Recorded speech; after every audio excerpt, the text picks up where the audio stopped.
son. Where'd you find this? Buckle up, buttercups. It's time to get down to business. Oh, yeah. It's the Totally Legitimate Business Podcast. Totally legit. All right, folks, welcome back. It is another episode of the Totally Legitimate Business Podcast. Today, we're joined by a longtime friend, fellow teaching companion, and master linguist, Mr. Ben Norton. Now, I'm super excited to have you on and just get caught up with all the stuff that you're doing, but you're also the first international guest that I've had. First? Ben is recording from Japan right now, halfway across the world. Yeah. We're time traveling. Totally. It's daylight there, it's nighttime here. How you been, man? How you been? How's Japan? Japan's amazing. Dude, I forgot to ever ask, did you ever visit Japan? I have not. It's still on my bucket list. I know have a every personal time. Tour guide. I know, dude, this is why it's dumb. But every time I get money together, some other thing comes up that I have to commit that money to. But I really want to go. I've had a couple. I was literally just looking through my Instagram feed, and I have two separate friends who just did solo trips to Japan, and I'm like super jealous. But I mean, and you know, I could even tell this when a little bit of context for people that aren't from Lincoln, Nebraska. Ben and I met doing Bright Lights. And Bright Lights was like a summer camp for kids in Nebraska that also had a partnership with a sister school in Japan. So Japanese students would come over, they'd get to intermingle a bit, we'd learn a bit about them, they'd learn a bit about us, and then we would help assist and teach classes. And I remember even then, you could already speak Japanese pretty well, and you were just kind of completely engulfed in the culture. And I knew that you were going to spend some time out there, but you've basically created a life for yourself out there. So just go ahead and tell the folks, how you get into Japanese culture and the process of moving from literally the dead center of America to Japan. Well, thanks so much for the introduction, man. I mean, you and I go way back, and I was born and raised in Lincoln, Nebraska. You went to high school in Lincoln as well. Were you born I went to and middle raised school there? and high school. I wasn't born there, but I was raised there. Yeah, very cool. So, so you and I both have some roots in Lincoln, Nebraska. And, my journey was very slow learning Japanese and understanding Japanese culture and my interest. It was a very slow burn. It started where my grandparents have a Japanese friend named Kyoko. And she would speak to me in Japanese when I would visit my grandparents. So that was kind of the impetus. That's what started me learning Japanese.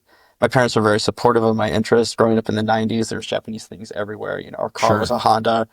Our TV was a Sony. It's there was Japanese stuff everywhere. So it was a very mysterious country.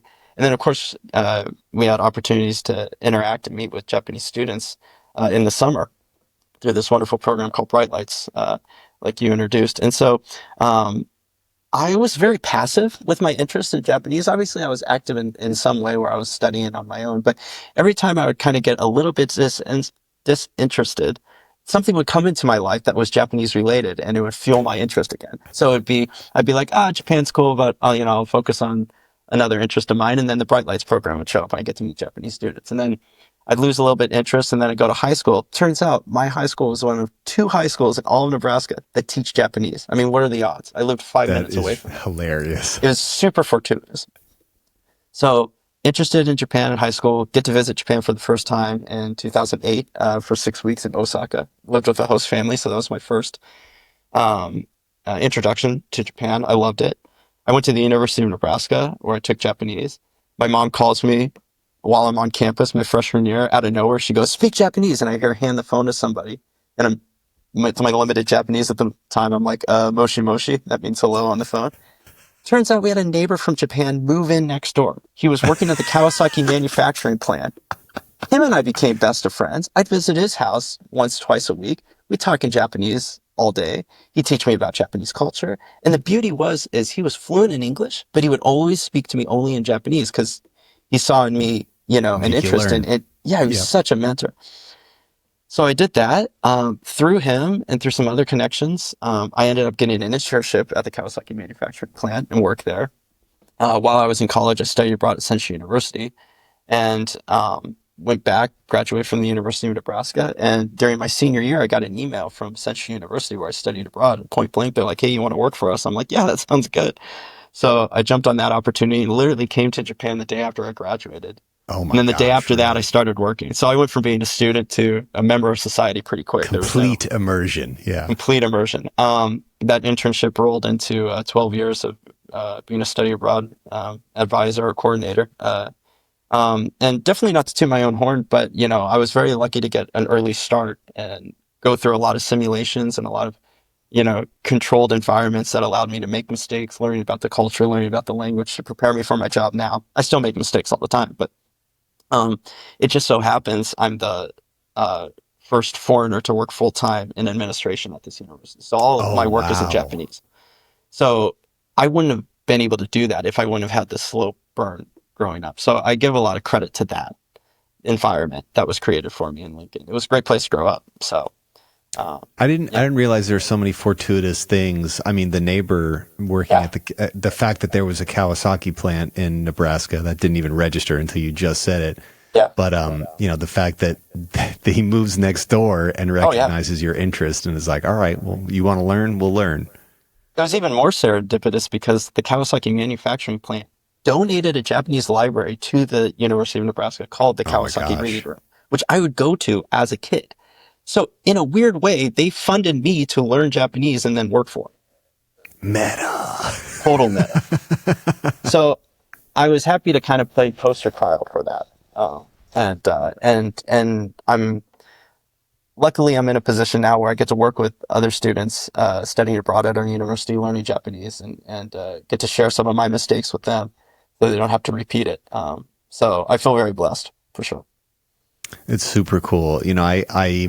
I could recognize even with your understanding and mastery of Japanese when we would be doing just you being able to interact in simple ways with the students that I was not able to is like, wow, that's really something.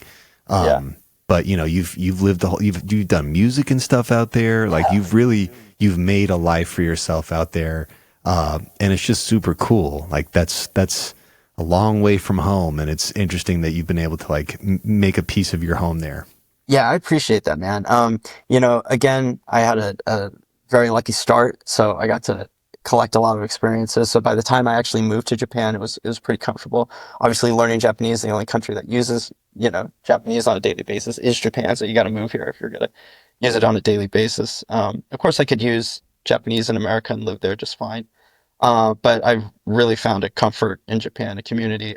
But thanks to technology, I keep in touch with my family almost every day.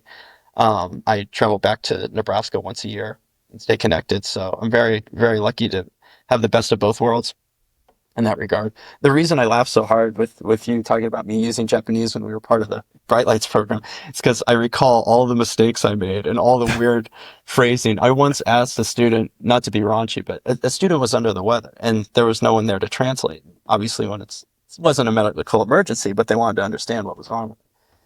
So they asked me to translate some of the doctor's questions, and they wanted me to ask her if she had, gotten sick and thrown up at all. So I looked in my little dictionary and I found what I thought was the word, and I asked her, and she gave me this confused look on her face. She answered no, but I put that vocabulary in my back pocket. Now I know how to say, "Did you throw up?" in Japanese. Fast forward 5 years later, I finally visit Japan for the first time in 2008. I have a host family and there's two babies in the family. And one of the babies, I'm burping and they spit up a little bit. And so I'm like, oh, I know this vocabulary word. I remember learning it with Bright Lights. I can say the baby threw up just a little bit. So I say that. And the mother gave me the weirdest expression. She's like, "What do you mean?" And she showed me in a dictionary what I had just said. And I asked, "Did the baby fart?" And I was time traveled back 5 years ago to me asking this poor Japanese girl. The doctor has some weird questions for you. I'm so sorry. It's an embarrassing story, but I think it's important to share this embarrassment because when you're learning about another culture and learning about another language, it's like going through childhood all over again. You have to make very much so. Yeah. You have to learn to walk and talk, and you make all these embarrassing mistakes. That's the only way you learn. And I mean, you do that as a kid, you're embarrassed all the time because you're learning new things, and stumbling. And so you learn most from those mistakes. But it was just a funny story that came to mind when you mentioned being so proficient in Japanese during the Bright Lights program. That is hilarious. Yeah, so anyway. You probably scarred her for life. I know, she never forgot that shit. I went to America and they asked me if I farted. Doesn't make sense. It's a strange culture over there. They have some seriously. Interesting formalities when you go to the doctor. That's the first question they ask. I don't know. It's kind of odd. So when was Japanese like your first? The point at which you're like, I'm interested in languages, because languages becomes a much, as we'll get into here in a bit, it's a much bigger piece of your life now. Had you learned other languages before you had learned Japanese or started learning Japanese, or did you express interest younger in understanding language beyond English? That's a great question. It was always Japanese. But Japanese is such a complicated language compared to English. It's like learning 5 or 6 languages, because the writing system is very complicated. They have 4 ways of writing. They have 2 alphabets. They use English letters, and then they use Chinese letters called kanji. So you're constantly needing to switch between how you're interpreting logograms and phonetics, while you're reading. So just the written language itself is crazy complicated. And then the spoken language is insanely complicated too, because everything you say, you have to determine if it's polite or impolite. So there's kind of a neutrality in English. I can just say you. Some European languages, they have multiple words for you. So like German would be du and sie for politeness, or tu and su in Spanish and things like that. But in English, we just stick with you. Japanese dials that up to 11. So basically, like, everything you say can be more polite or less polite, and you have no choice. Like, you have to choose the politeness level.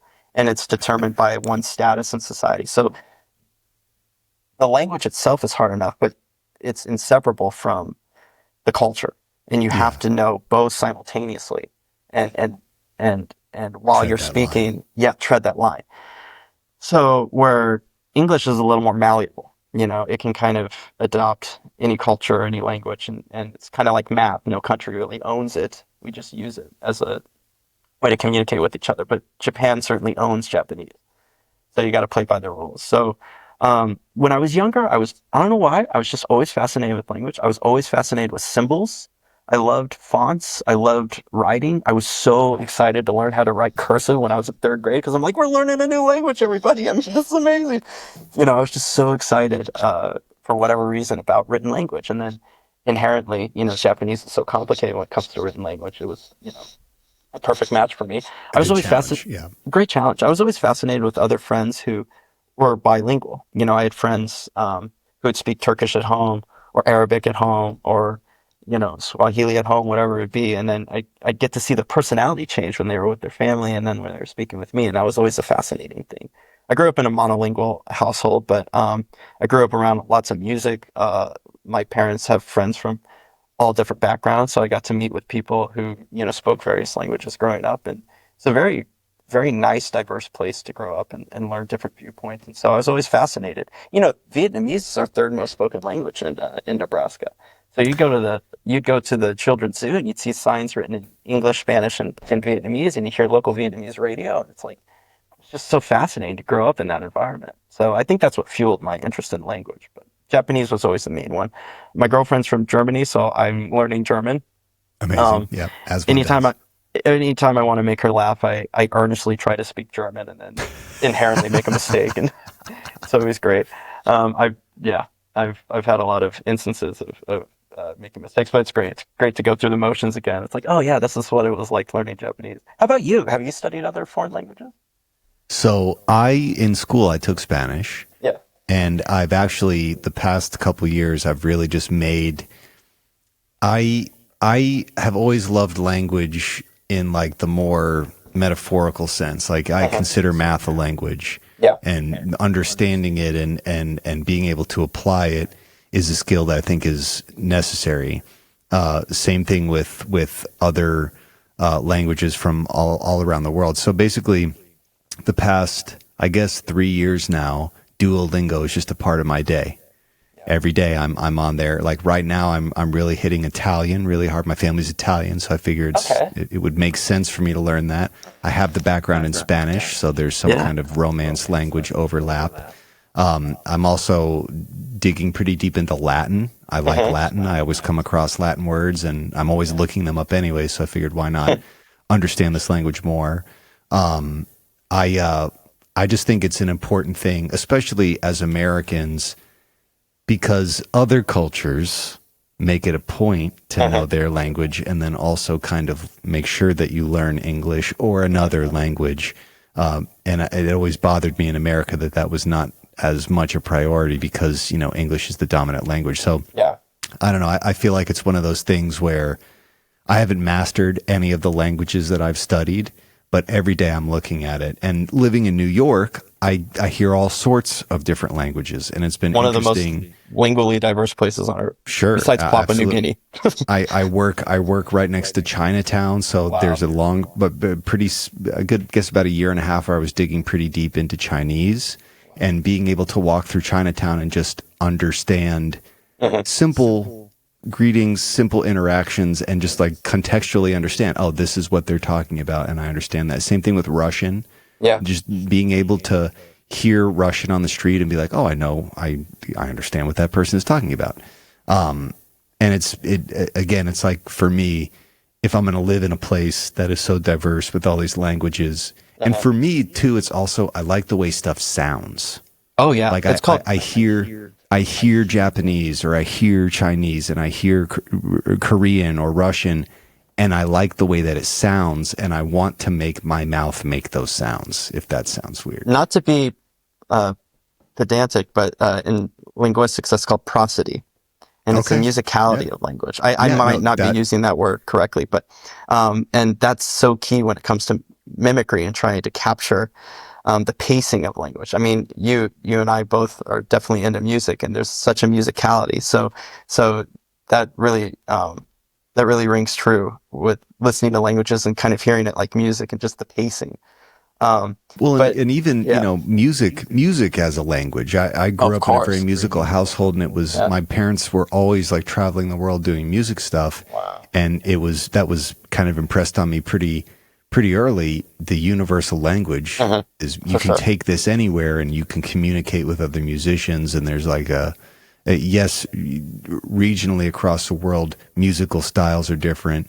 The way music is built in different areas of the world is different, but inherently the language of music is kind of this universal thing. And again, like my parents went to Russia one time. My dad had to play some piano or something.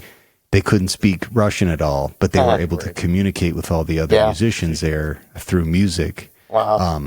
So again, for me, like, it's the umbrella idea of language that's always interested me. Also, too, and this might tie into like what you're doing now, I always found it fascinating in movies or TV when there would be a fictionalized culture that would have a language. And I would, look into like, how did they make this language? And it became pretty obvious pretty quickly that they would get people who specialized in a language that they wanted to model after a regional language, and they would build their own language. Dothraki from Game of Thrones, Klingon from Star Trek. Like there's a million examples of making up a language. The form and structure, using the form and structure from existing languages to create your own language. It just always fascinated me. It's not necessarily something that I think I could do, and people who make movies and TV shows don't either. That's why they hire people to do it. But I just always found that fascinating.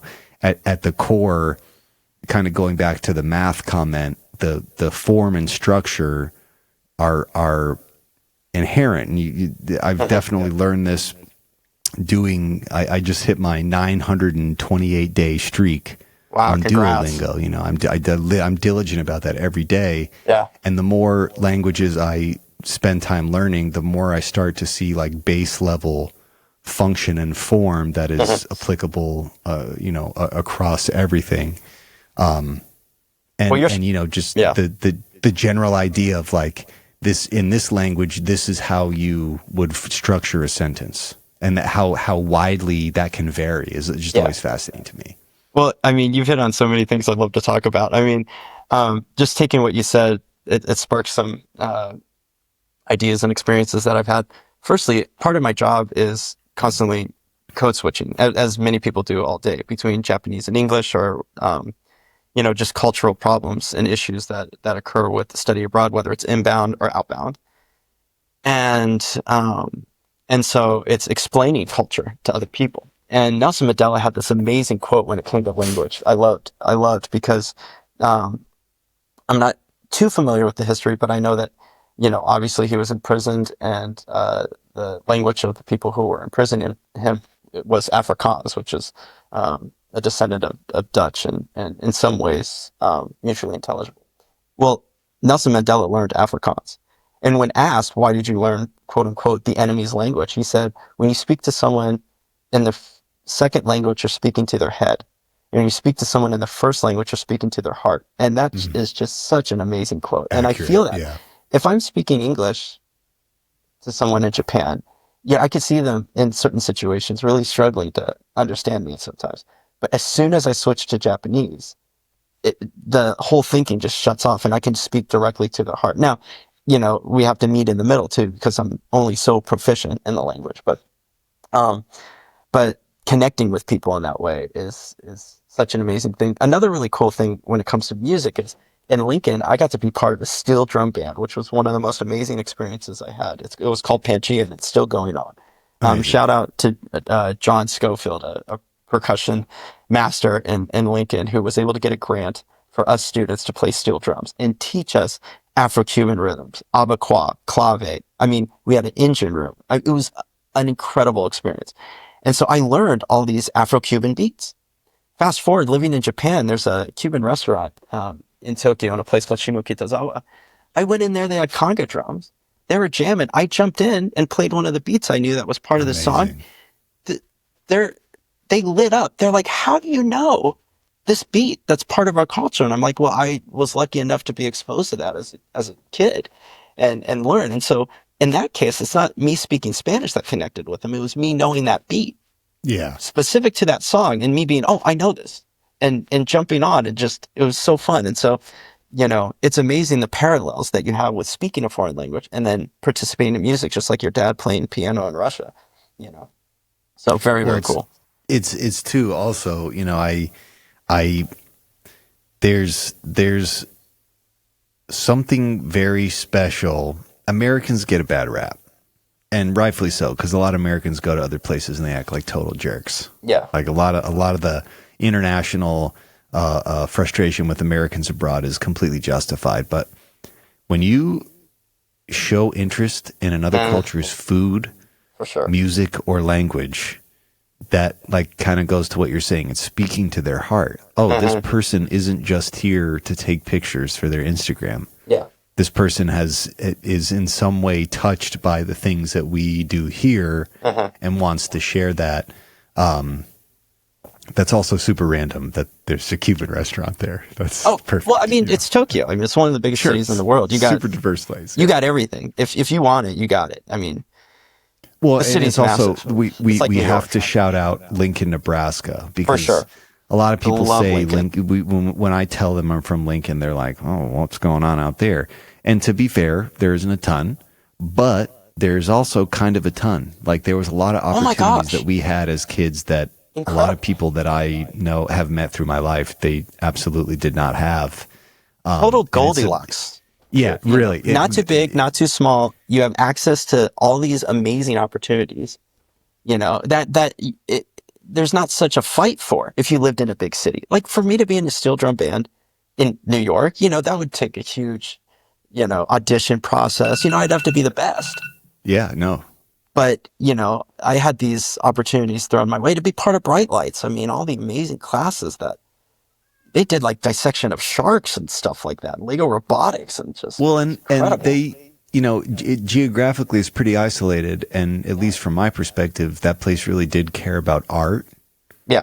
I mean, yeah. even the fact that my bands had a place to play when we were underage, like not everyone had that. We had a couple of clubs that in middle school and high school our bands could play, or we could go see shows, bands that, were touring through. So For sure. shout out to Lincoln, Nebraska. Shout out to Lincoln for sure, man. Well, I can jump into some of the constructed language stuff since you were interested in that. Let's do this. You've got this awesome PowerPoint prepared. Well, we've laid the groundwork and justified why you would be creating your own language, but explain to us what's going on here. All right. Well, I'll get the PowerPoints running. Just another cool thing to kind of touch base on as far as cross-cultural understanding, talking about Americans getting a bad rap or, cultural identity, demographics can be, measured in many different ways. It could be our languages, it could be our appearances, it could be our backgrounds, whatever it is. But constantly at work, I'm comparing cultures, and it gets pretty exhausting. And something I've come to be part of my personal belief system is that no matter if you're comparing any two cultures, the amount of similarities and the amount of differences are equal. It's just a question of frequency. It's always a question of frequency. So when I'm learning a new language or understanding a new culture, I assume they have everything I already have. The only question is, how frequent is that? English has polite language. The frequency is lower than Japanese, right? Yes, it's that simple. Like, please take a seat. That's polite English. Sit down. Please take a seat. There's a nuance there. So it's less frequent in English, but it still exists. So whenever you're comparing two cultures and like saying, like these people get a bad rap with these, it's true. There's a tendency, the frequency is higher for Americans maybe to be obnoxious abroad. But, the case can be said for anyone going abroad, if you don't understand the culture. So I try not to confine it so much to nationality in that regard. But anytime I'm interacting with someone, it's as much as I can find those similarities. You and I already have so many, I feel comfortable. And that's how you overcome cultural misunderstandings, is you constantly look for this similarity with the other person. It could be as innocuous as us wearing glasses. We know what it's like to go through life wearing glasses, where maybe someone who doesn't wear glasses doesn't. And that's like a connecting thing. And using glasses as an example, when you're code switching, when you're going from speaking Italian to speaking English, you're wearing different glasses. So when you speak Italian, you're putting on glasses that says, okay, the world has, items have multiple genders here. I have to conjugate a little bit differently depending who's doing the action. You're seeing the world a different way. And there might be more expressions or more, cultural customs that you go through, wearing those glasses than you do wearing your English ones. So I think that's just something I wanted to share. It's just, that's a great way to put code switching. All right. Buckle up, Buttercup. All right. Let's make it happen, Captain. All right. The totally legitimate business podcast. Yeah, sure. Legit ones too. That's fine. It's happening, man. It's happening. So, let's get these rockin' PowerPoints going. Again, I'm Ben Norton. Thank you so much for having me on the show today. Just a brief self-introduction here. Gotta move my screen here. Thank you for your patience. All right. So, I'm a language enthusiast living in Tokyo, Japan. I was born and raised in Lincoln, Nebraska, as we talked about, and have created various conscripts, which mean constructed scripts, such as Nordish for English, Piapa Ho for Hawaiian, Wabahuni for Omaha. And I've also developed conlangs, or constructed languages, based on these conscripts, such as Nurama and Omati. The aforementioned conlangs are part of a graphic novel that's currently in development. So we have the TLB podcast in English.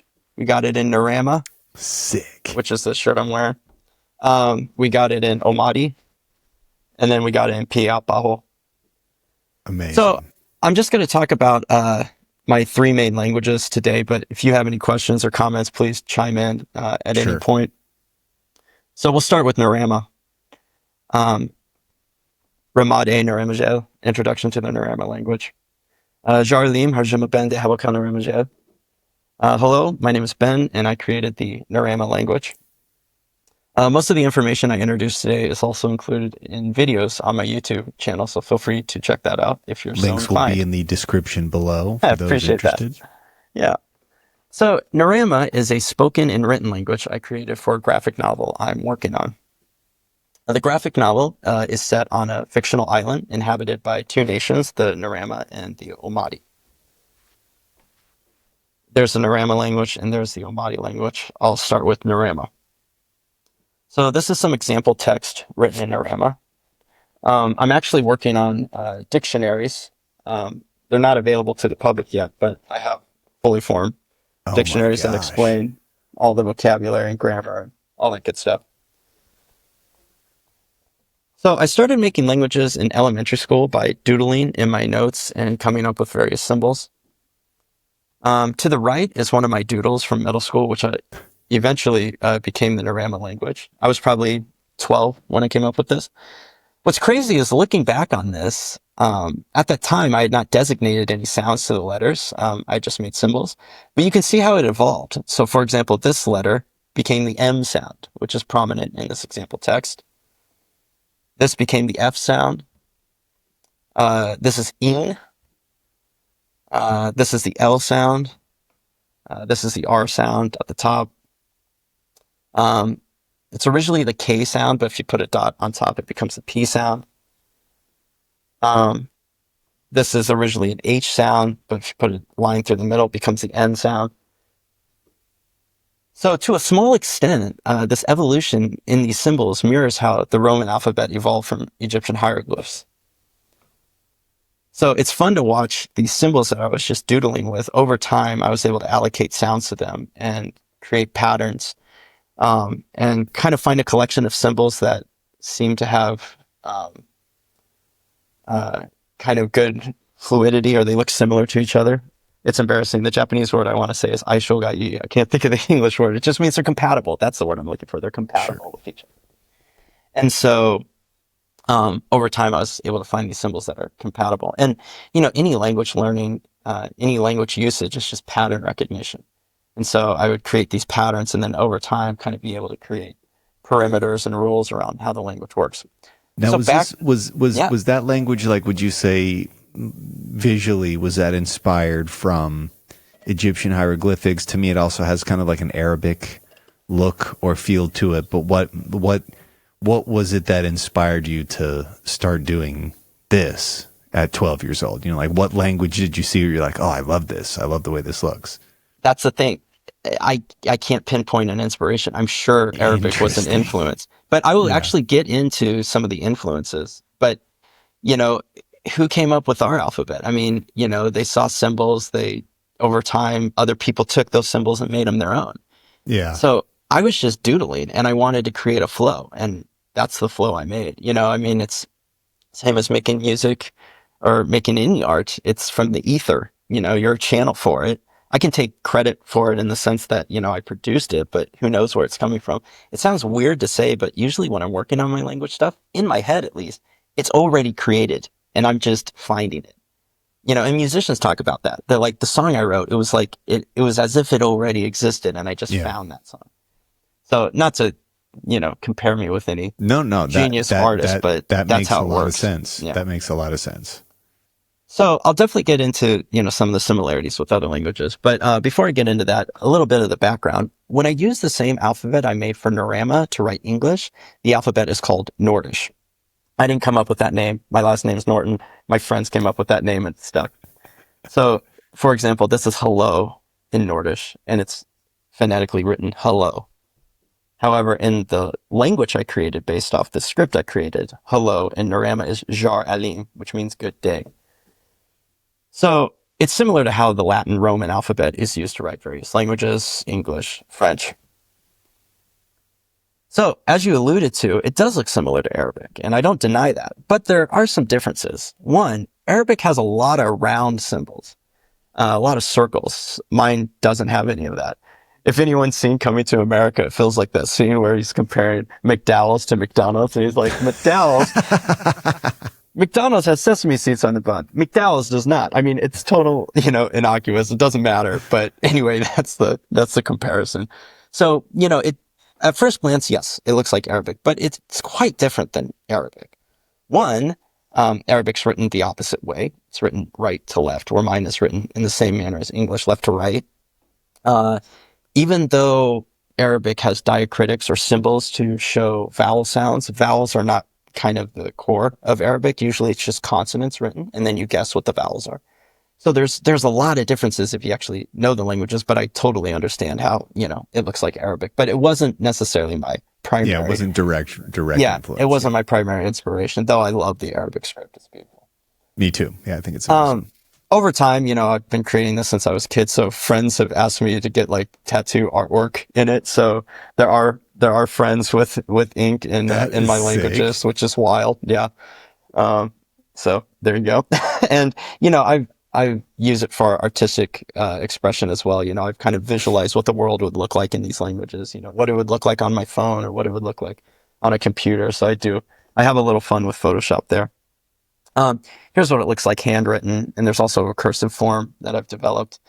There's a fair amount of people, I've only made so much information public, but there's a fair amount of people who can read this and message me, and that's always really fun to interact with people who are interested in learning fake languages. And there's definitely a community for that. Later this month, I'll actually have the opportunity to give a presentation for the Language Creation Conference. Society's conference that they have every 2 years. I got to talk about Nurama last year, and this year I'll talk about Omati, which I'll get into later. But it's cool. so amazing to interact with like-minded people in that arena who are so much smarter than me and can ask all these really pointed questions. It's just fascinating to see how they interpret, but how anyone interprets it, I'm interested in. So getting into kind of the nuts and bolts, here's the full list of consonants. Don't expect anyone to memorize this. If you're interested in, you can check it out. There's going to be a test at the end. So. Actually, maybe so. Get your notebooks out.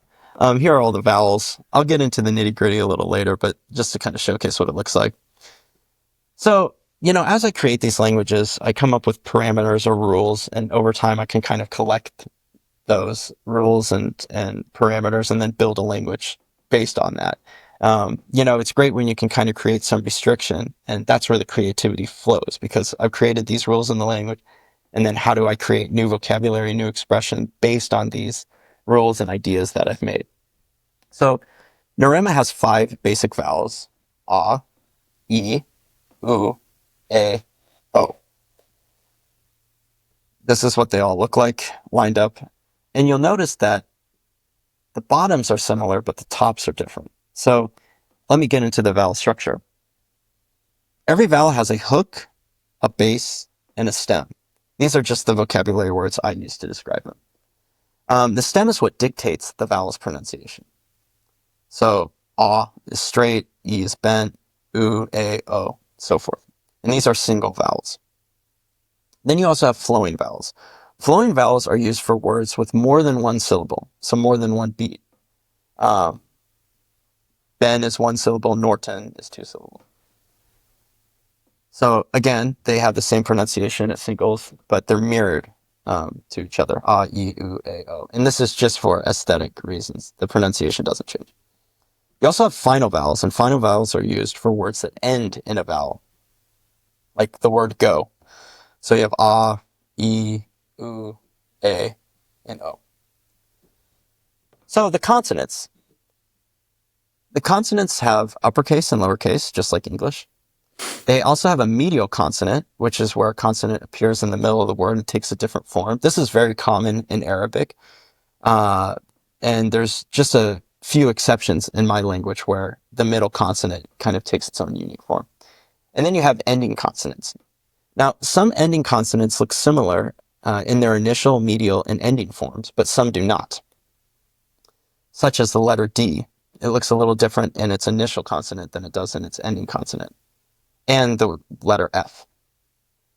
So ending consonants also have a stem like vowels. And this is the root of me creating this language. I doodled in middle school, and then in high school I had this epiphany of how you would match ending consonant stems to their preceding vowel.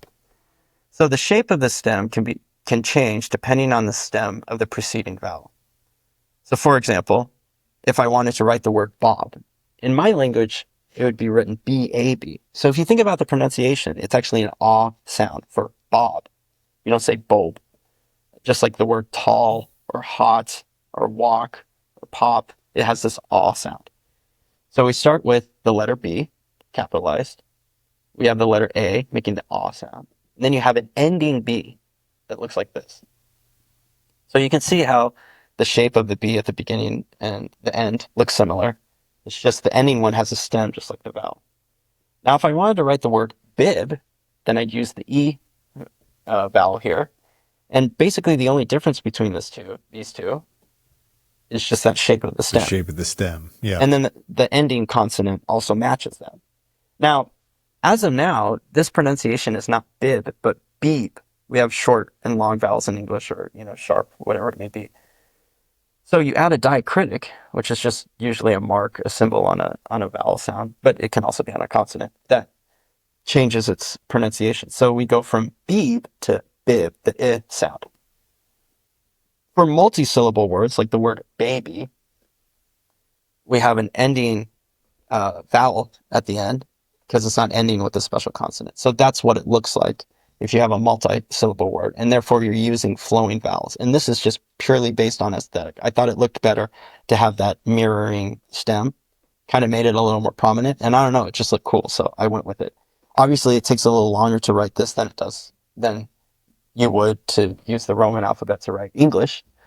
So therefore, that inspired me then to create my own language based on the script. I'm like, well, now I need to make a language where it makes sense to have to write this long, or maybe shorten things. So I'll get more into that a little bit later. But now getting into the actual Nurama language. So I have this script. My friends and I would use it to write to each other, but just phonetically in English, kind of like a code. Then after I moved to Japan, well after college, I really started coming up with the language aspect, the spoken language. So we'll start with pronouns, he, she, they. All pronouns in Nurama are derived from the verb to be, which is aw. It can also mean it is. You don't have to conjugate it like you do in English. So when I add an H to the front of this verb, it becomes I am. When I add a T to the front of this verb, it becomes you are. So ha, ta. When I add a Z to the front of this verb, it becomes he, she is, or they are. Za. In Nurama, you don't need to distinguish between any gender. So moving from ha for me, ta for you, and za for they, I'll get a bit into the diacritics. So this is ah. If I put a line underneath, it gives it the R sound. So ah becomes R, as in the word star. E becomes ear, as in the word ear. U becomes as in the word sure. A becomes air, as in the word air. And O becomes or, as in the word or door. So the reason I introduced that is because possessives in my language have that R sound. So ha means I am, but har means mine. So naturally, tar means yours. So what do you guess zar means? His or her. So there's some logic there. So we have another group of diacritics, which are symbols at the top of the vowels. So ah, with this diacritic, becomes a, as in the word map. Now you probably don't think about this in English, but the A sound is constantly shifting sounds in English. Yeah. Ah. We also have the E sound becoming the I sound, as in the word dish. U becomes which is often called a schwa sound in linguistics, which is cup. This is kind of the default vowel in English. Whenever we want to shorten things or we want to speak more quickly, a lot of vowel sounds default to this sound. For example, my last name, Norton, becomes Norton. It's just a sound. We also have another group of diacritics at the bottom, which give the vowel an E sound. So U becomes as in the word should, could, would. A becomes A, as in the word day. O becomes oi, as in the word toy. And then the last group is a diphthong. The last diacritics had those as well. Diphthong is basically where two vowels are pronounced in one syllable. So oi is O-E, and it's pronounced in one sound, or one syllable, one beat. So this becomes I, and this becomes ow, as in the word now. And you can also combine diacritics in certain cases. So this is fire, and in my language, it's just one syllable, fire, and hour, as in the word hour.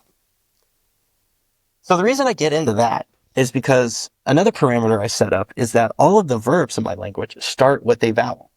A, E, U, A, O. The plain form of all verbs start with a basic vowel, and each basic vowel is associated with a certain body part. So A is associated with the mouth, E is associated with the eyes, U is associated with the ears, A is associated with the nose, and O is associated with the hands. The senses, five The senses. senses, exactly. Yeah. So to taste or to speak, start with the A sound. To see or to move, because your eyes are kind of constantly moving, I associate it with movement. To hear or to think, because you listen to your thoughts. The characters I created for this world have a very heightened sense of smell. So to meet someone is kind of to, smell their aroma. So the nose is associated with the word to meet. And then hands are associated with to touch, but also to feel as an emotion. So what that means is when I'm creating new vocabulary, I can resort to these parameters that I set up. And when I need a new word, I can think, which which of the five senses is most prominent in this verb. So using the word to meet as an example here, hela, we learned earlier that if I put an H sound in front of a, it becomes I am.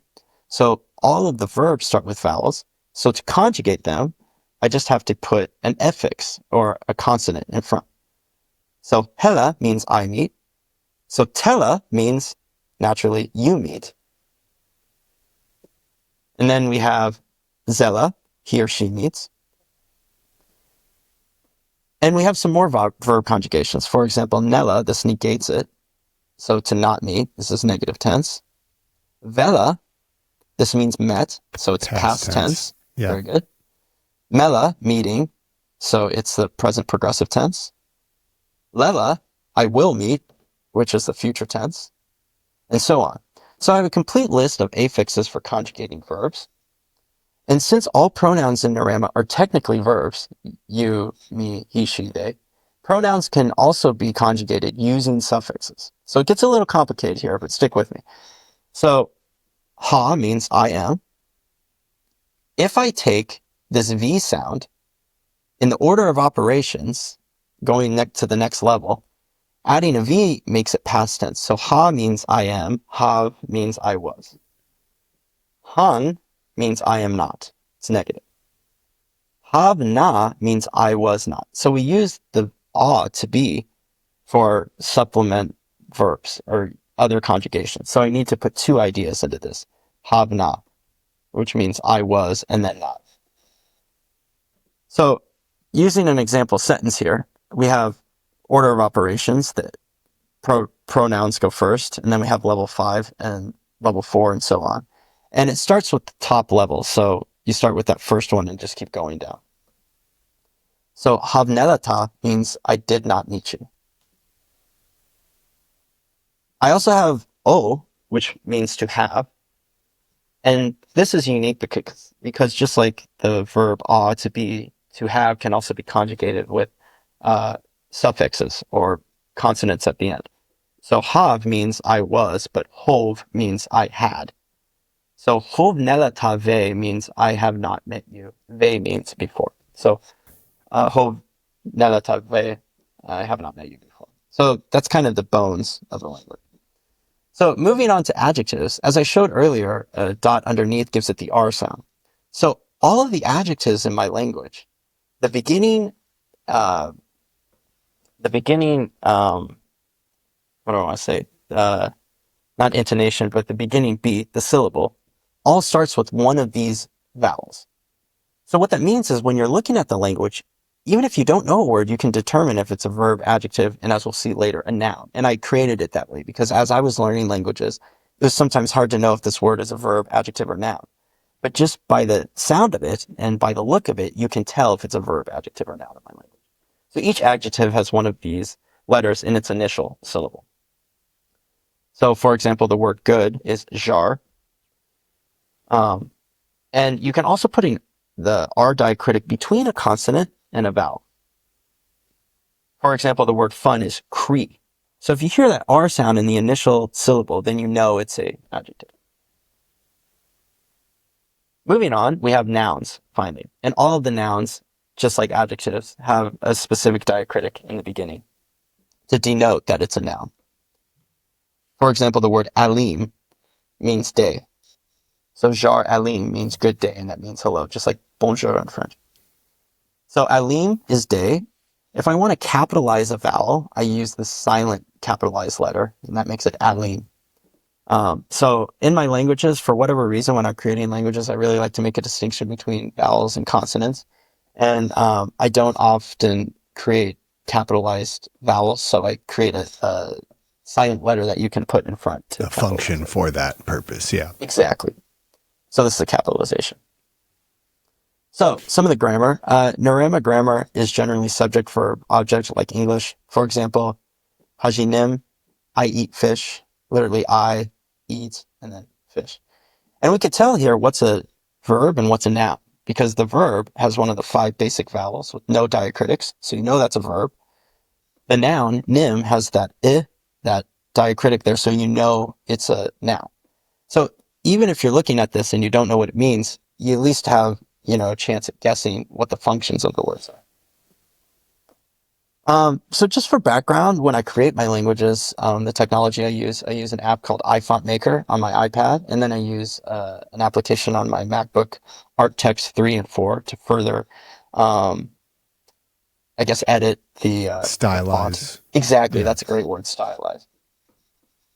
If anyone's interested in how I type in the language, I had to be a little creative, because a ligature, which is basically like 2 letters in one, in order to type in this language, it got a little complicated. So because Japanese is my second language, I borrowed from Japanese symbols. And so when I need to make the A, B sound in my language, I use the reverse, which is BA, so ba.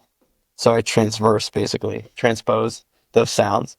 So Japanese has 2 alphabets, one for its indigenous words, and then one that's primarily used for foreign words. So hiragana is for usually traditionally Japanese words, and then katakana is for foreign words. So when I need to add a diacritic, when I'm typing in Japanese, if I press BA and then the space bar, it will go from hiragana to katakana. So when I'm typing in my language, I basically made a font where when I write hiragana for ba and I press the space bar, it gives me that diacritic. Wow. I know it's really complicated, but that's how it works. And then there's some sounds that just don't exist in the Japanese alphabet. For example, the V sound, there's no equivalent sound. And in that case, I have to use kanji, which are Chinese symbols that are used in Japanese. And in that case, I have a chart, and I just have to remember which kanji or Chinese symbol correlates to the symbol that I've created. So I don't have the typing available to the public at the moment, but maybe one of these days I will.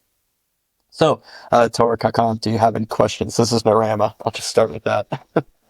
No, dude, this is awesome, and it's just so cool to see it go from like this artistic doodling to like a fleshed out language that can make sense, and you can form coherent, that anyone could understand and form a sentence or communicate in.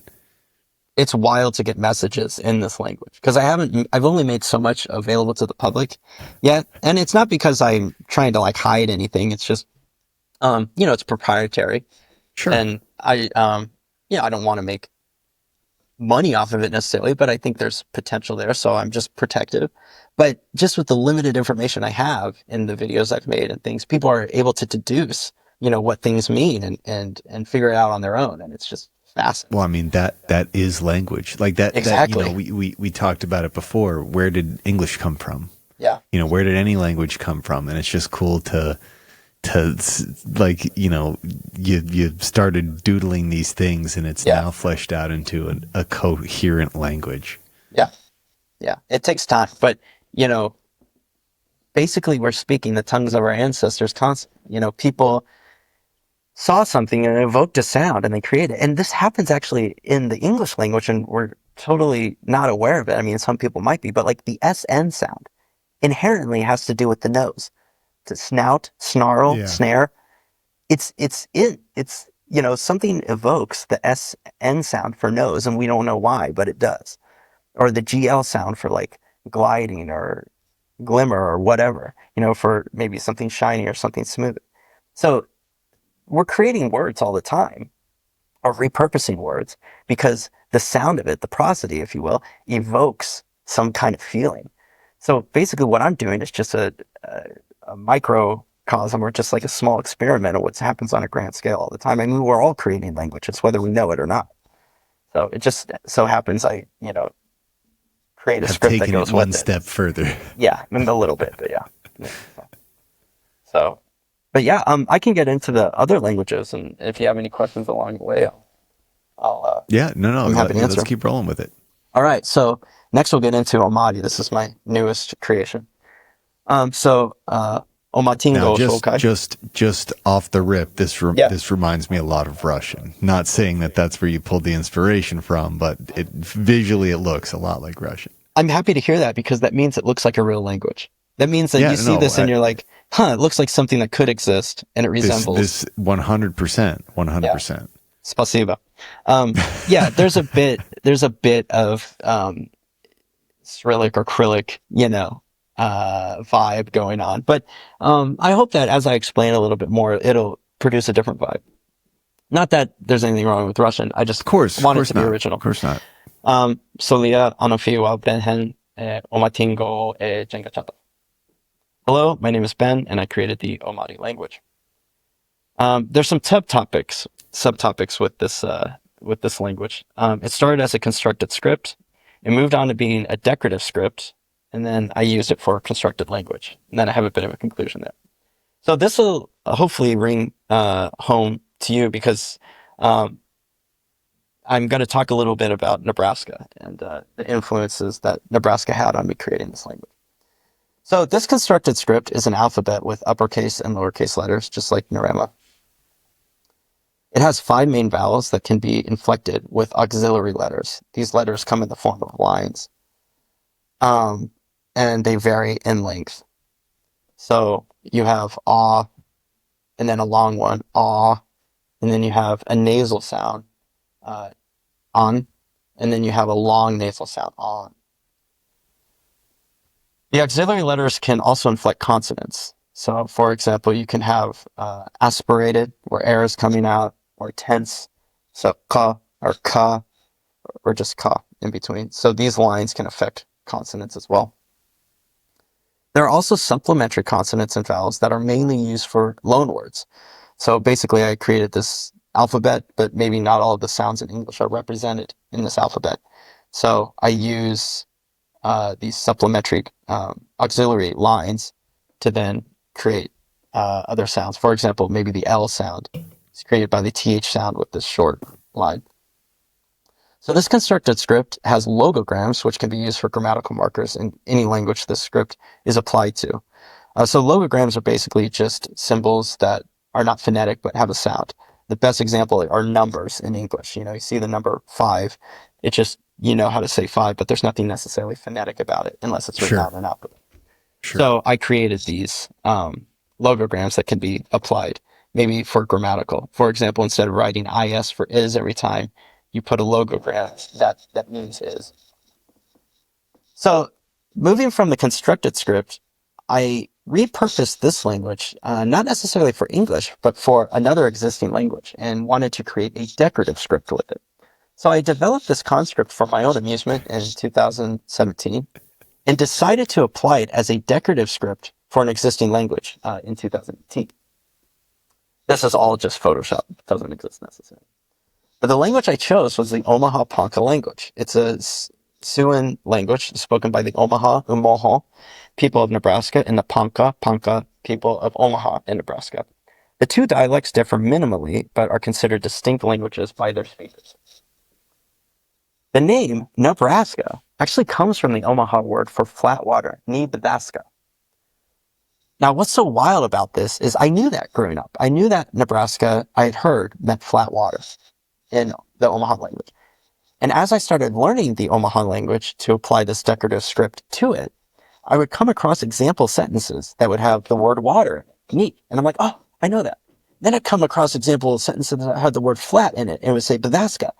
It was crazy to see those two separated, functioning within the language. And to know that Nebraska, a name I would say on a weekly basis living there, is derived from this language, Nebraska. So the Omaha Ponca language is considered a critically endangered language and has fewer than 50 fluent first language speakers. Wow. I named the decorative script Wabahu Ni, meaning ink, literally water for writing. So we see ni being used for water. Of course, I'm not a member of the Omaha or Ponca tribe, so after developing the decorative script, I sent it to tribal members to review. I made various reference materials introducing the decorative script. To create these materials, I referenced articles and textbooks, in particular, this book written by Mark J. Awakuni-Sweatland, Vita Woodhill-Stabler, Rory Larson, and Aubrey Stripe. After much research, I was able to tailor the constructed script into a decorative script for the Omaha language and include symbols that have cultural significance. For example, different tribal circles within their culture. I made logograms that represent those 10 major clans within the Omaha and Ponca tribes. I included unique punctuation and numbers as well, and provided various examples on how the decorative script could be applied. Here's some example sentences we see, such as contemporary technology. When it comes to language revitalization, modernizing indigenous languages, I think, is a really important and vital way of keeping languages alive since we interact with technology. It's kind of hard to see, but I showed what maybe an iPhone home screen would look like using this decorative script with a purposed or proposed keyboard layout. This is example text messaging in the decorative script. I also showed how the decorative script compares to those currently used in the Roman script, and how the decorative script could be used in publications such as newspapers and magazines. So this is me just using that software to stylize it a bit more. With example articles in the decorative script, the contemporary Romanized scripts, and in English as well. I made YouTube videos using previously recorded Omaha language audio and added subtitles in the decorative script and contemporary Romanized script.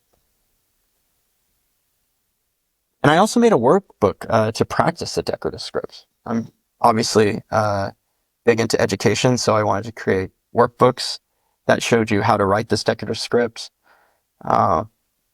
with example sentences. I made a font where it's handwritten, a handwritten font as well.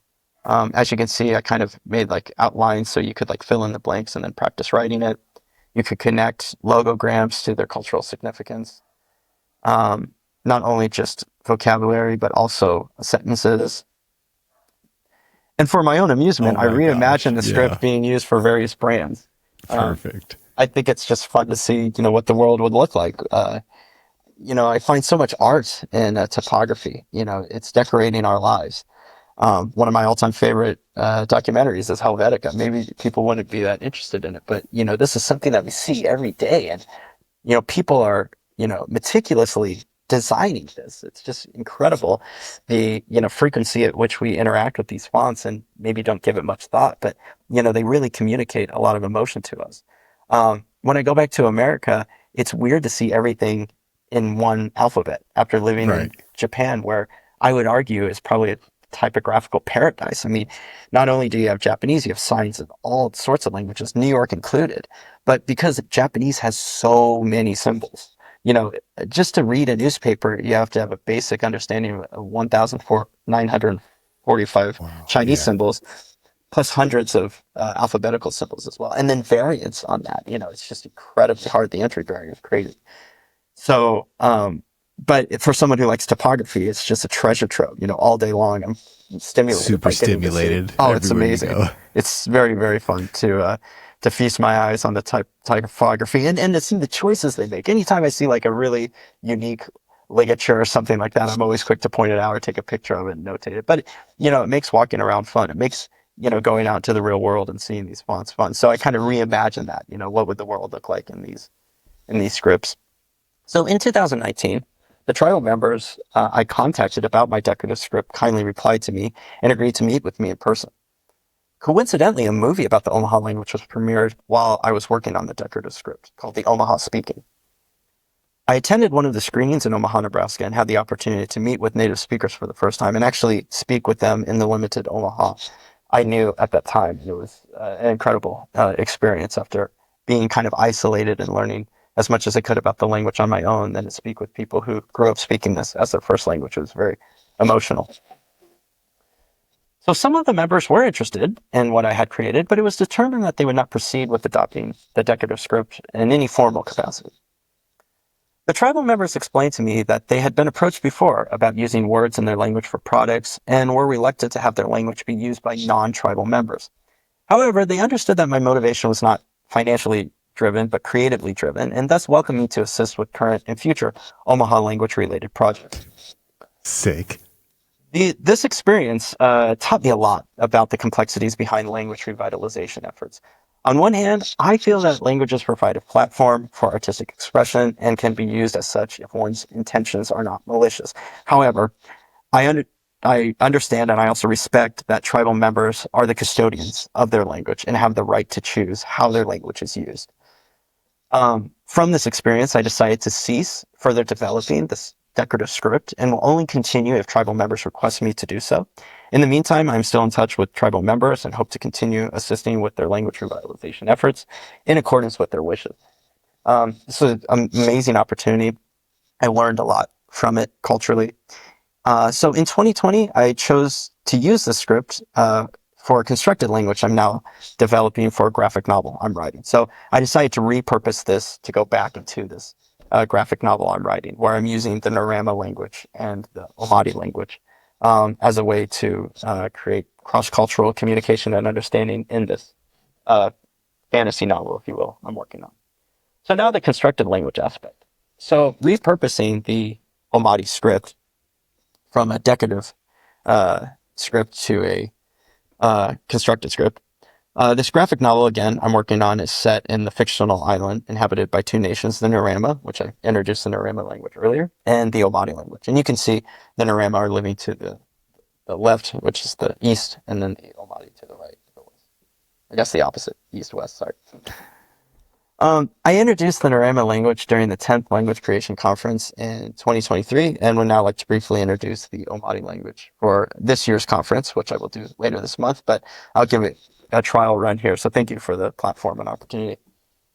So the Nurama language, note, I came up with the name Omati before applying the decorative script to the Omaha language. So the similarity in the name is just mere coincidence. You know, such is life. I was going to ask what the overlap was there. Yeah, that's just super interesting. Yeah, I came up with maybe, being from Nebraska and hearing the word Omaha a lot, maybe it evokes something, who knows. So this is some example text written in the Omaha script. Just like for the Nurama language, I have a dictionary, for Omati. It's not available to the public yet, but I'm hoping to make it available maybe sometime this year. Still got some editing to do. But for those who are interested, it's in the works. The Omati language is heavily influenced by Japanese, but includes vocabulary derived from various Polynesian languages and East African languages. Basically, my attempt to create a spoken language based on this script is a way for me to simplify Japanese. Naturally, using it all day long, there's some complexities that make it frustrating. And so basically, I took all of the complexities of Japanese that I not necessarily dislike, but have frustration with when communicating on a daily basis. I threw them out the window and I said, hey, I'm going to simplify. This is my ideal version of how we just, get rid of all those exceptions and just, let's simplify it a bit using this constructed script. So just like Japanese, Omati has long vowels and short vowels. However, there are more consonant clusters in Omati than Japanese.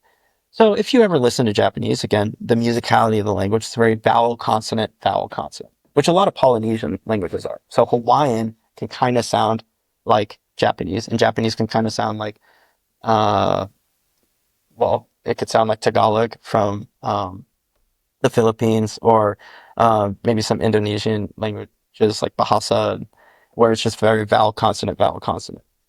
So if I'm speaking Japanese and were to introduce myself, you can hear that vowel, consonant sound. So it would sound like this. はじめまして、専修大学国際交流事務官のノートンでと申します。どうぞよろしくお願いします。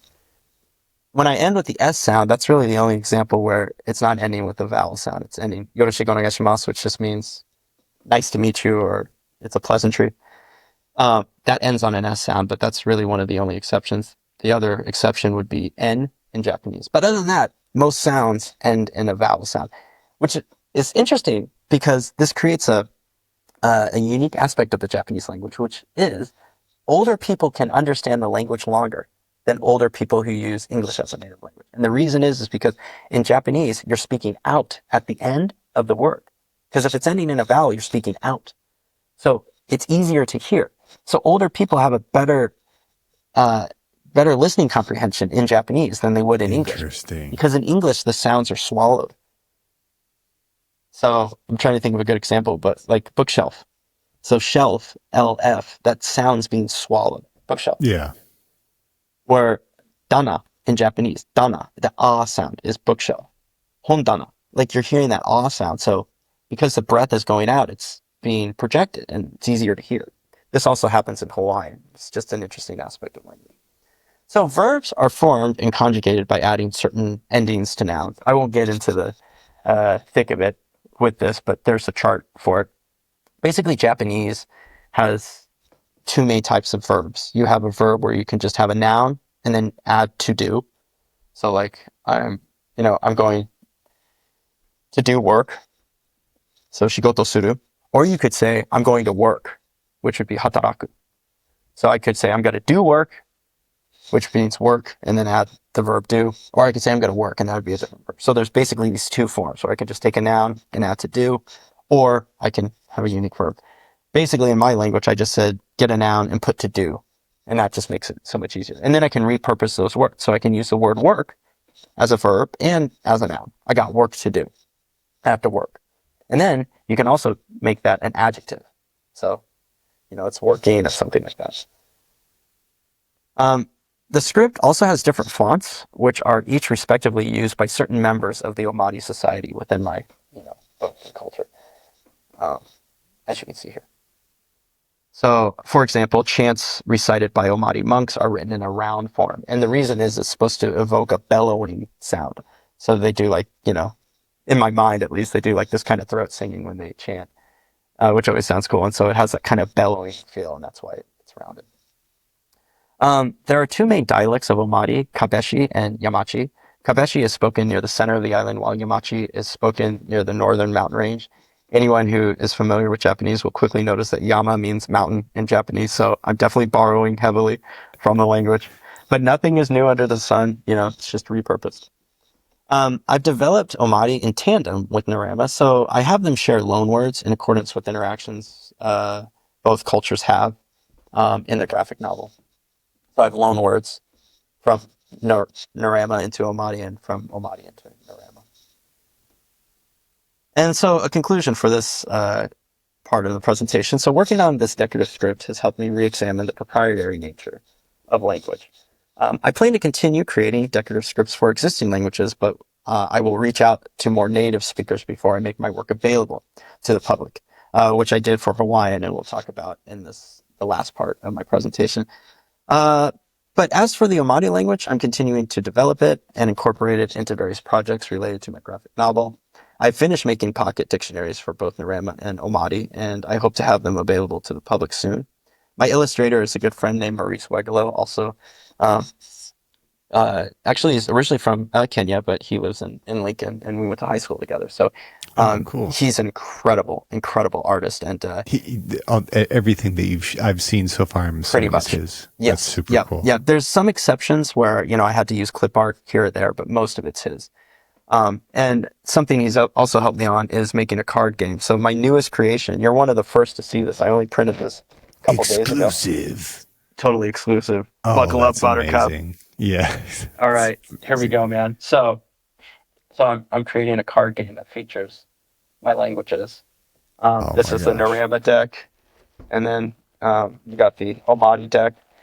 Now the thing is, I love card games, I love games, but I'm very novice when it comes to them. So the game I'm creating is very basic, and I'm working with some friends. But anyway, there's the cards with the Omati and Nurama symbols cool on the back. But it's crazy to work. I've been maybe working a little less than a year, on them, just on my computer, and then to finally be able to hold them, that's quite a exciting moment. Well, and those have it be look like tangible. they're professionally printed too. So that's I wish I did them by hand. I laminated they them look all out. great. I mean, they Well, look thanks, high man. gloss and everything. Yeah, I mean they're first gen, you know. So and I go back to the drawing board, you know. Now that I've printed them out, I see things I want to change. But it's really fun. It's a great hobby. So inlei wa paso matcha mai. Do you have any questions? There you go. No, this is all just super cool. And I mean, I was gonna ask about like the overlap with the actual Omaha tribe and language, but you kind of explained that already. Yeah. You know, it's just that one must have been intense because there's only 50 native speakers, you said, right? Yeah. Yeah. So Huge that really language is revitalization efforts, though. That number is disheartening, but that doesn't take away from all the incredible work that they do to keep their Sure. language alive. And I mean, it's just so whether we lose native speakers, how sad that is.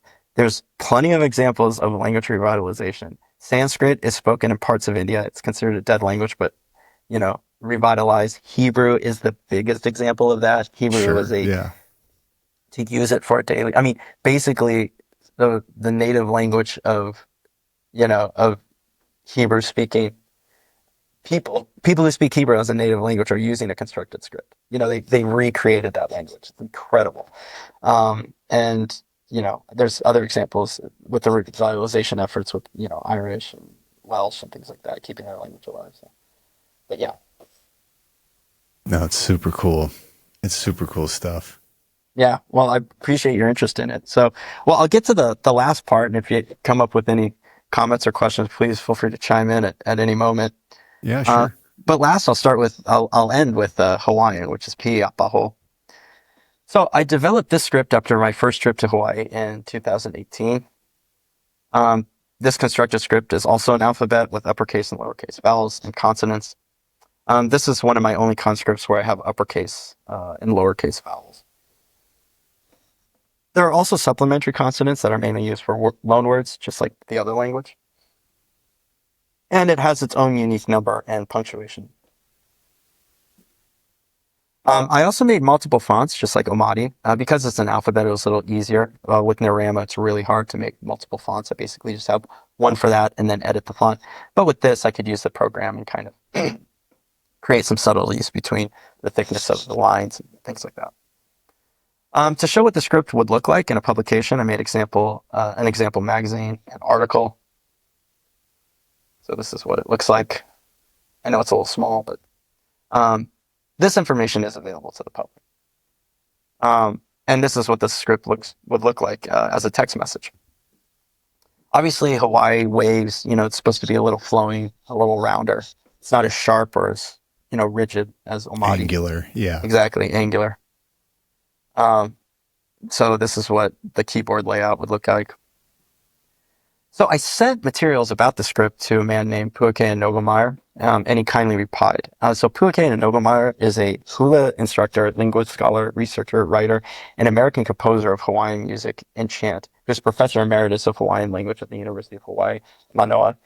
His translation of the epic tale of, I'm not going to get into it, but I'll try, Hi'iaka Ika Poliopele, won the 2008 Samuel L. Kamakau Award for Books of the Year. In 1999, Honolulu's public bus transportation service hired Nogomeyer to re-record the voice announcements featured on the bus. So if you go to Hawaii, you hear this guy's voice on public transportation speaking English and Hawaiian. So nearly 6,000 individual phrases and place names were recorded for the program. This guy is such an idol of mine. I think if I'm not mistaken, he's originally from Minnesota. He was on his way to Japan in the 70s. He had to stop in Hawaii. He lost his passport, got stuck in Hawaii, decided to live there.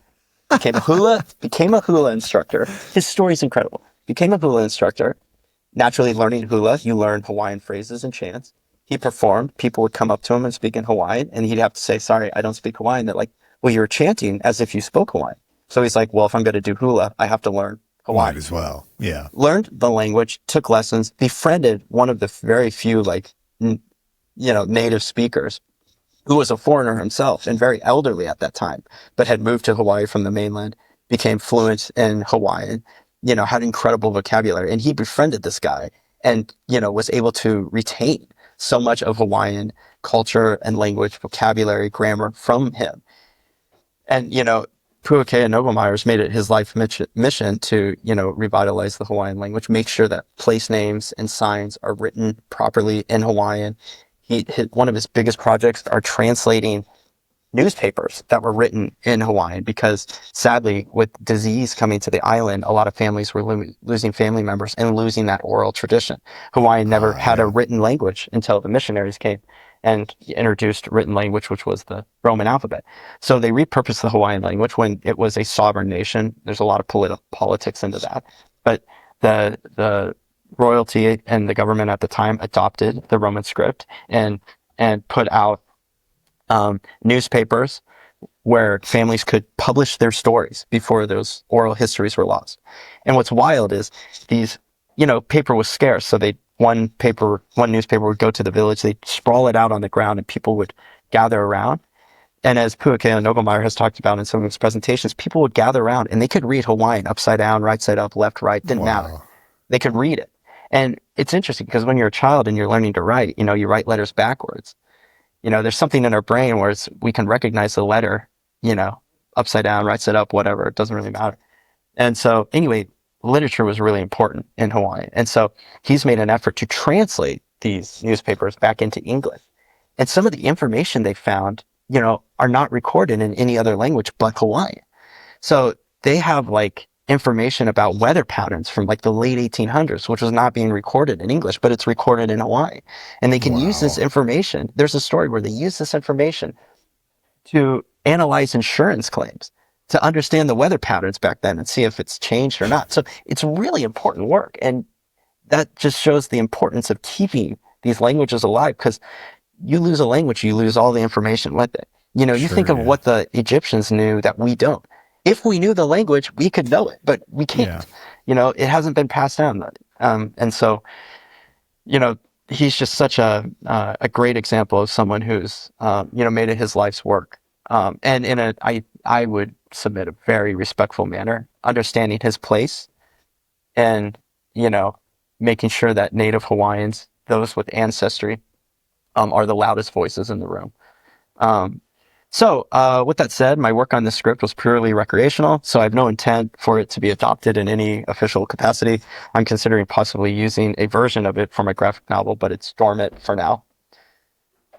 Articles about the scripts I've introduced today are also posted on omniglot.com, which is a website that catalogs natural languages and constructed languages. So feel free to check out those articles if you're interested. And Hanifta and Maloa. So thank you so much for listening to my presentation. I think that's it. One of my favorite parts about all of that is how art is the kind of the crux, the not just the art project that you're building from it, but the art of the language. Not only how it looks, but the language as an art. And you said something earlier that I've really only heard artists say in the terms of music and visual art. It was in here, and I channeled it out. Yep. And I think one of my favorite things about all the stuff that you're doing, and I'm really happy to see that now it has actually taken on a tangible 2D art portion, is that there's a creative or artistic element that I think gets lost in general on most people when they think about language or writing a language or visually creating a language. And I just loved seeing that's that's on the forefront of your mind with all of this, is the artistic, because again, it's even written language, that's just a form of expression. And that is and by extension artistic. And hieroglyphs are a great example, but even Sumerian, dead languages, I love the way they look from an artistic point of view. And it's you can infer a bit of the culture by how the language looks when it's written. And I don't know, it's just very interesting. It's not something that when we talk about language or words, it's not something that you normally associate with that. But I love that has been like, that's been at the forefront of you developing all of these. Yeah, I appreciate. I mean, that's very astute. Definitely. I mean, it's when I give my presentation for the Language Creation Society's conference, it's categorized as a art lang, and they interpreted that. I sent them the information like, oh, what you're doing is what's called an art lang. So they literally called it that, which I'm very happy to receive the title. You know, it's just a It's label. perfect. But It it's so perfectly accurate. I'm fits. like, well, if they understand what I'm doing, then I'm doing something right, because that's pretty cool. So yeah. And I Now, mean, what- making like, oh, go ahead. No, go ahead. All I was going to say, I mean, making languages comes in a variety of forms. It can become, you know, it can be artistic, but it can also be, you know, from an idealistic standpoint. You know, people make languages for various reasons. Anyway, what were you going to ask? I'm more interested in what you have to say. You know, again, it's just I love that the angle from which you're coming at all of this, even before you get into making your own languages, is from like an artistic expression point of view, even with just learning other languages. The other question I want to make sure I ask before we end is when can we expect the game and or graphic novel? Like when do we get to see early drafts or completed drafts of that? Obviously you have the YouTube channel where you're kind of posting updates of you putting together the languages and stuff, but you know, you've got draft 1 of the cards now. What's your ideal timeline to get like, you know, the completed package released? Well, you know, there's some hoops to jump through. I want to get some trademarks, and I want to, you know, go through the processes. Ideally, you know, if I can do it all within 2025, that would be great. I think I can make my, I mean, everything's done. So the dictionaries, they just need a little proofreading. You know, I can make those available for purchase. I'm not going to hike the price, but, you know, I put work into it. I think people who are interested in it, you know, can, you know, I can put it available and not make a lot of money off of it, but, you know, maybe use it as a platform. You can absolutely, you're justified. And I definitely think there would be people who are interested in this who would happily give you money. I think so too. And I have a full-time job. And so I'm not at a point in my life where I want to, stop doing my, you know, daytime job and work fully on this. I like having it be a hobby. So, you know, there's an expression actually I included in Omati, which is just, you know, nature takes its time, but everything is accomplished. I mean, I'm not the first to come up with that expression, but that's how I feel about it, you know, all in good time. So I don't rush myself with any of it. As far as the timeline, it would be great. I think this year I can make something available for purchase, whether it be the card game. I'd like to do it in collaboration. So I'd like to have the dictionaries available and the card game. I want it all there because it's also answering a frustration that I sometimes have as someone who's interested in created languages. You mentioned Dothraki and Klingon, even Sindarin, the Tangwar alphabet, which is commonly referred to as Elvish. There's only so much information available on those languages. I mean, Navi from Avatar, they have it available on Duolingo, which you were talking about earlier. So, I mean, there is availability to these construction languages, but I want to make sure that I have as much information available as possible when I put things out, because I want people to be able to, you know, really enjoy and really immerse themselves in it and not be waiting for like new stuff. And I think that happens where things are pushed out so quickly. You know, it's a capitalist world. I get it. So things are pushed out.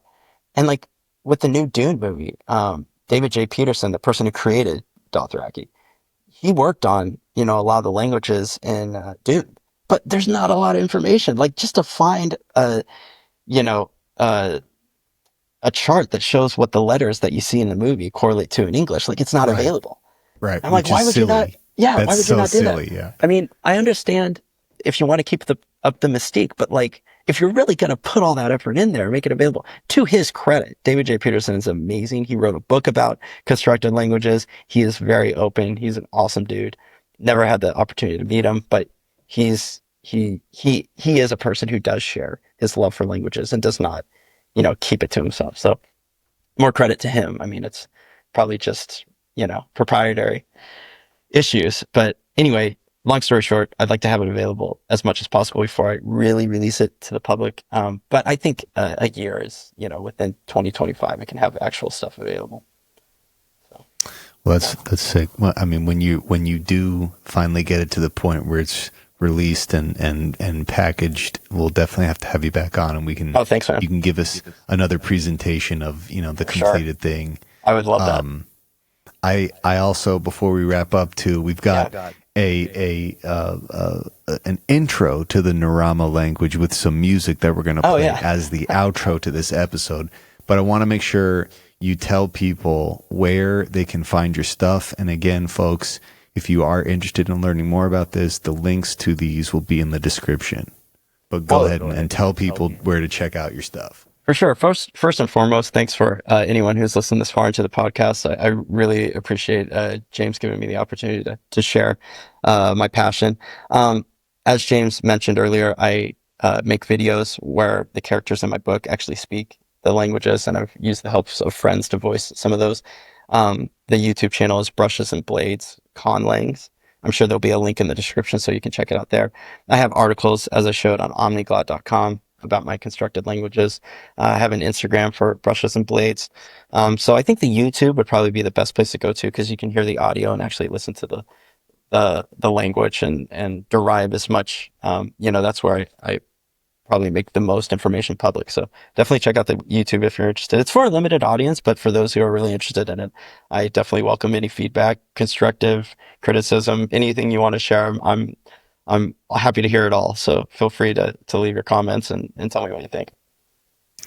Well, dude, I love it. I've always loved how passionate you were and are for languages, and getting to hear how much of a role art plays in how you look at language was really kind of, it's making me look at and think about languages differently. It's going to take me a few days to kind of process it, but I really loved your perspectives. Thank you for the presentations. Good luck at presenting this for the first time at that conference. I think that'll be super cool. Thanks, man. And is there any intro you want to give to this video, or the music included with the video? Oh, yeah, intro. I mean, your intro is always great. The music that I guess I shared with you, I have 2 songs. I mean, I could share with you later, like the other song if you want to edit it. But yeah, I mean, as James is alluding to, I created music in the Nurama language. So I have 2 songs that I made. So the one I sent you is the one I'm more proud of, but I put it out there for fun. Right, so you're welcome to use either of them. I think one is just music and one's bonus videos. Yeah, I think that the one I've got pulled up is bonus track. Mm-hmm. Yeah, the bonus track is kind of the one I liked more. Okay, cool. So I'm gonna share the screen. I'm gonna do the closeout now. We're gonna ride out on the music. This has been the Totally Legitimate Business Podcast. Thank you everyone for listening. Be sure to check out the links in the description. Ben, thank you for joining me all the way from Japan. This has been super fun to catch up and hear about all the cool stuff you're doing. And here we go. I'm gonna share the screen, and we're gonna jam out to this. All right, folks. We'll catch you on the next one.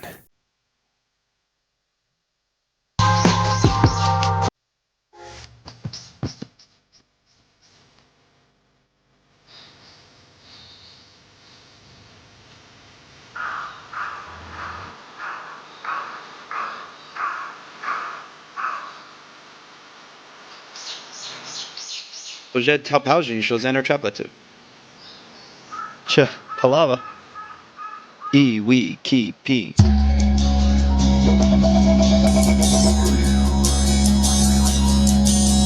Kadon taliki tarali pivo mekta hadas madi. Kadon taliki tarali pivo mekta hadas madi.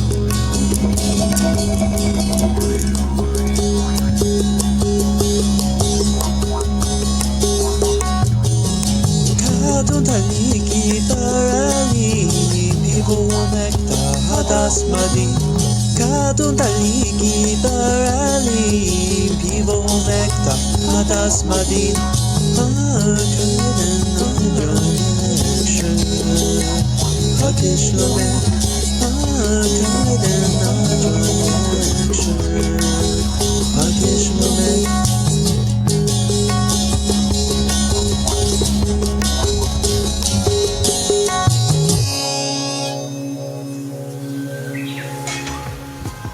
Jemira Irlatua, Pivo Homek.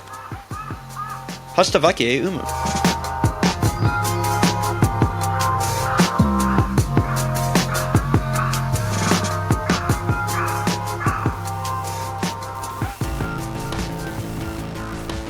This has been the Totally Legitimate Business Podcast. With your host, James Oliva. Executive producers, Clint G and James Oliva. That's obnoxious. Sound design, mix, and master by James Oliva. Literally no one cares. For more Totally Legitimate Business, subscribe to our YouTube channel at Totally Legitimate Business or add us on TikTok at TLB Pod. When will this end? Thank you for listening. Now get back to work. Move it along.